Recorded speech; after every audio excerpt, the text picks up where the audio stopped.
राष्ट्र आज वर्ष 2001 में संसद पर हुए हमले में प्राण न्यौछावर करने वाले बहादुर सैनिकों को श्रद्धांजलि दे रहा है।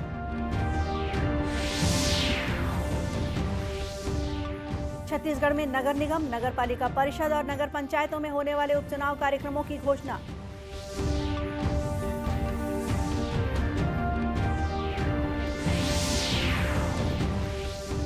मुख्यमंत्री आज भेंट मुलाकात कार्यक्रम के तहत बसना विधानसभा क्षेत्र पहुंचे, लोगों से हुए रूबरू।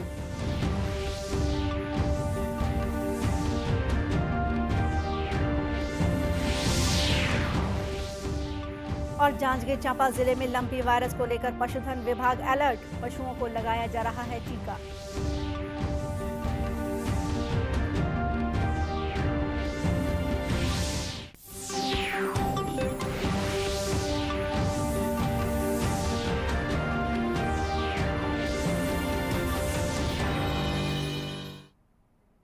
नमस्कार, आप देख रहे हैं दूरदर्शन समाचार। मैं हूं गोपा सान्याल और अब समाचार विस्तार से। राष्ट्र आज वर्ष 2001 में संसद पर हुए हमले की रक्षा करते हुए अपनी जान न्यौछावर करने वाले बहादुर सैनिकों को श्रद्धांजलि दे रहा है। राष्ट्रपति द्रौपदी मुर्मू ने शहीदों को श्रद्धांजलि अर्पित की है। राष्ट्रपति मुर्मू ने ट्वीट में कहा कि राष्ट्र बहादुर सैनिकों के साहस और सर्वोच्च बलिदान के लिए उनका सदैव ऋणी रहेगा।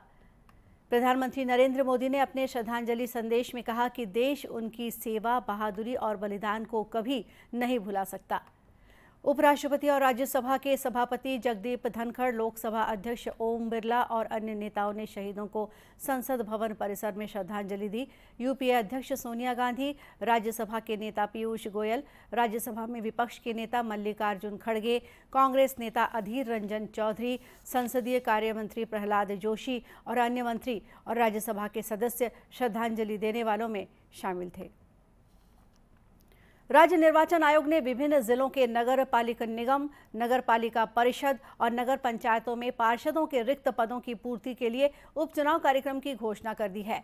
निर्धारित कार्यक्रम के अनुसार 16 दिसंबर से नामांकन भरे जाएंगे। नामांकन भरने की अंतिम तारीख 23 दिसंबर है। नामांकन पत्रों की जांच 24 दिसंबर को होगी और 26 दिसंबर तक नाम वापस लिए जा सकते हैं। प्रत्याशियों को चुनाव चिन्हों का आवंटन 26 दिसंबर को किया जाएगा। वहीं 9 जनवरी को मतदान और 12 जनवरी को मतगणना होगी। राज्य निर्वाचन आयोग के अधिकारियों ने बताया कि नगर पालिका निगम, नगर पालिका परिषद और नगर पंचायतों के निर्वाचन दलीय आधार पर होंगे। मतदान मतपत्र द्वारा राज्य निर्वाचन आयोग की मतपेटी से कराया जाएगा। वहीं राज्य निर्वाचन आयोग ने विभिन्न जिलों में त्रिस्तरीय पंचायतों के रिक्त पदों की पूर्ति के लिए भी उपचुनाव की घोषणा कर दी है। राज्य निर्वाचन आयोग के अनुसार राज्य में 1 जिला पंचायत सदस्य, 10 जनपद पंचायत सदस्य, 127 सरपंच और 597 पंच, इस तरह कुल 735 रिक्त पदों पर उपचुनाव होंगे।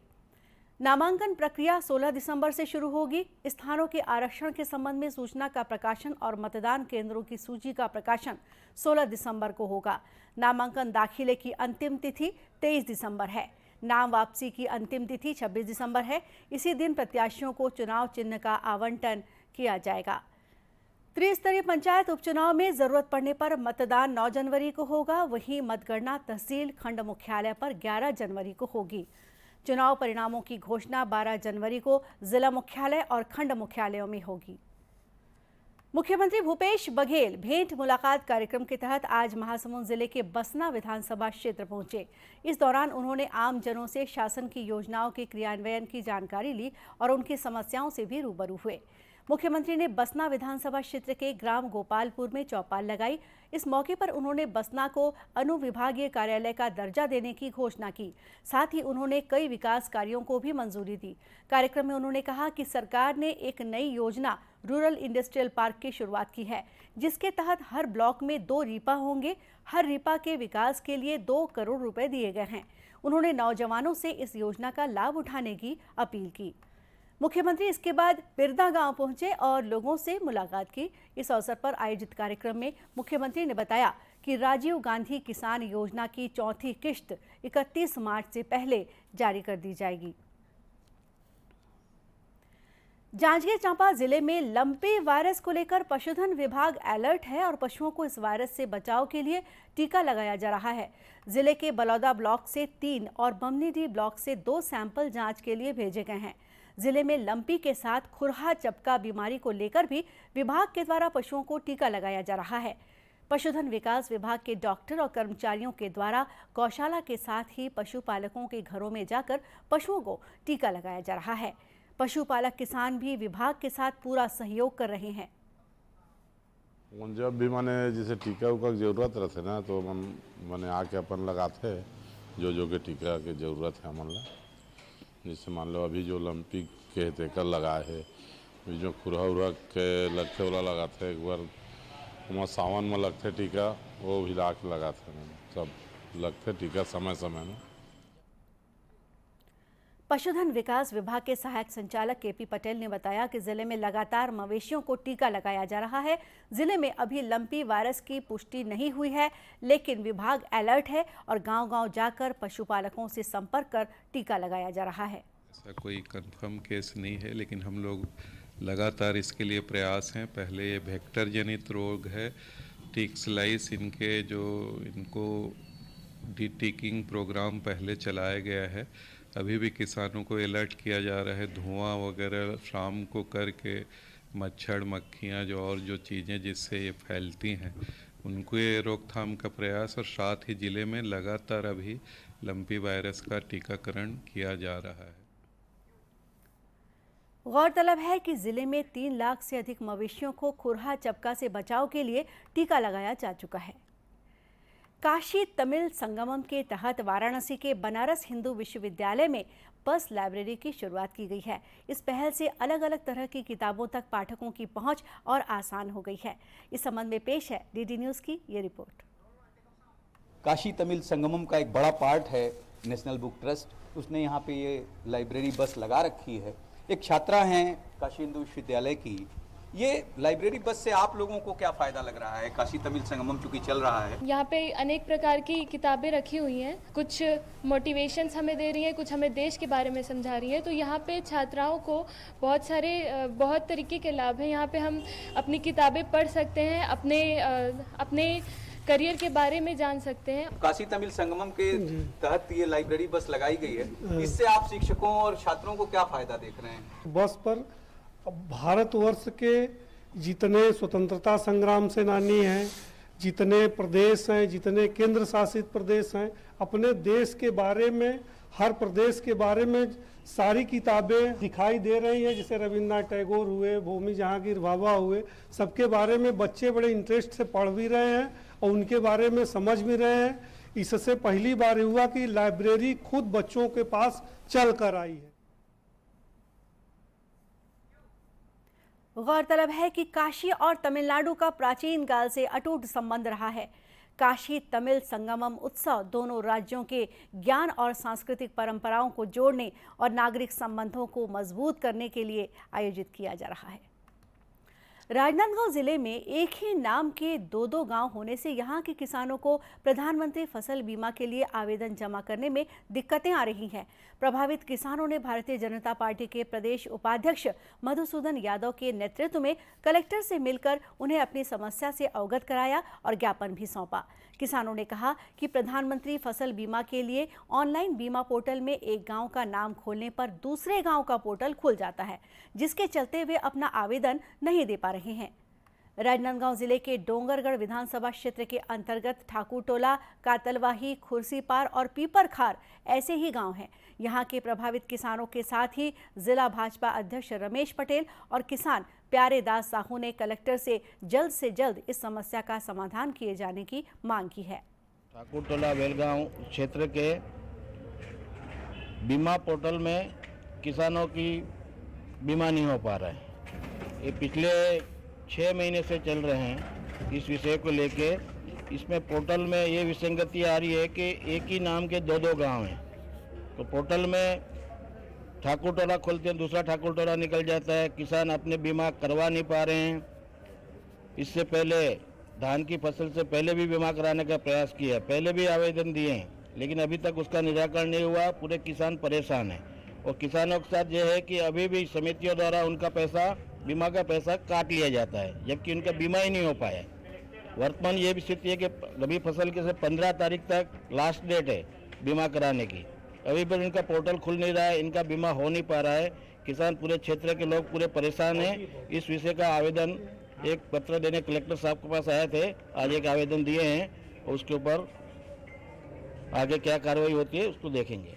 ग्राम ठाकुर टोला इस नाम के जैसे 2 गांव हैं, तो ठाकुर टोला बेलगांव मंडल के नाम खोलने से सेंद्री मंडल का खुलता है, जो लाल बहादुर नगर मंडल में आता है।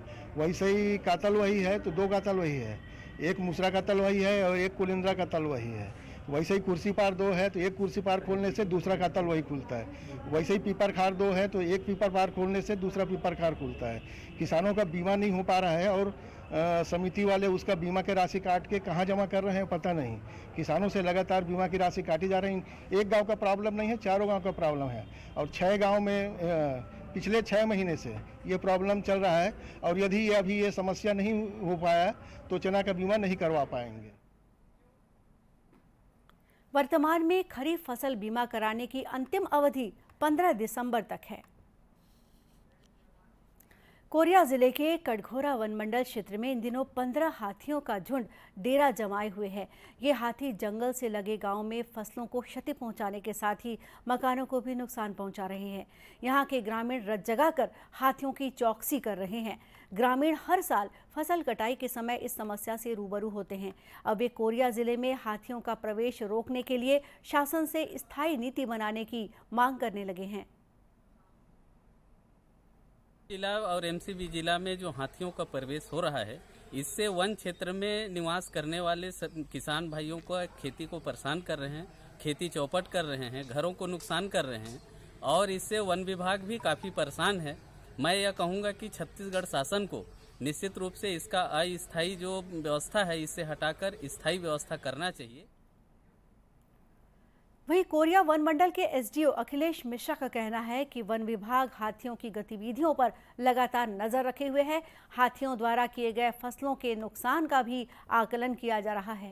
कटघोरा वन मंडल से ये कोरिया वन मंडल हमारा आया है, जिसमें 1 सप्ताह के लगभग अभी बैकुंठपुर रेंज के फुलवारी नाला के पास जो है हाथी रहे और उसमें फसल हानि अगल बगल के गाँव का किए हैं, जिसका आकलन कर रहे हैं। अभी वर्तमान में हाथी ओदारी में है, परिषद देवगढ़ के अंतर्गत वो भी पड़ता है अपना क्षेत्र, और उसमें भी जो फसल नुकसानी हो रहा है उसका आकलन किया जा रहा है। और स्टाफ की ड्यूटी जो है रात दिन टीम अपना तैनात है, किसी प्रकार का जनहानि अभी तक नहीं हुआ।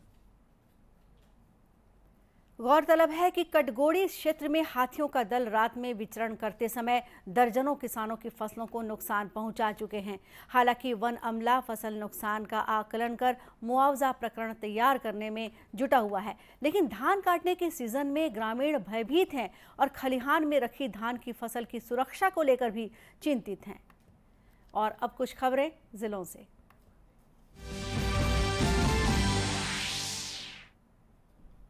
कैबिनेट मंत्री मोहम्मद अकबर ने कवर्धा में कलेक्टर कार्यालय में 126 परिवारों को आवासीय पट्टा और 9 परिवारों को प्रधानमंत्री आवास योजना के अंतर्गत मकान बनाने के लिए स्वीकृति पत्र प्रदान किया।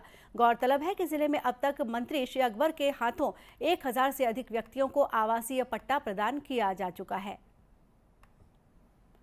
कोंडागांव जिले में मलेरिया के प्रति लोगों को जागरूक करने के लिए कलेक्टर दीपक सोनी ने जागरूकता रथ को रवाना किया।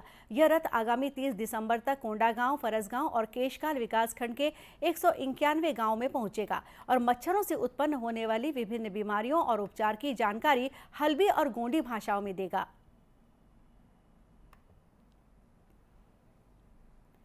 मनेन्द्रगढ़ चिरमिरी भरतपुर जिले में बेलबहरा के पास बीती रात एक कार के पेड़ से टकरा जाने से उसमें भीषण आग लग गई। हादसे में 2 लोगों की मौत हो गई, वहीं 4 अन्य घायल हो गए हैं। घायलों को मनेन्द्रगढ़ सामुदायिक स्वास्थ्य केंद्र से जिला अस्पताल में रेफर किया गया है। सूचना मिलते ही पुलिस मौके पर पहुंची और बचाव कार्य शुरू किया। और इसी के साथ ये समाचार बुलेटिन यही समाप्त हुआ। नमस्कार।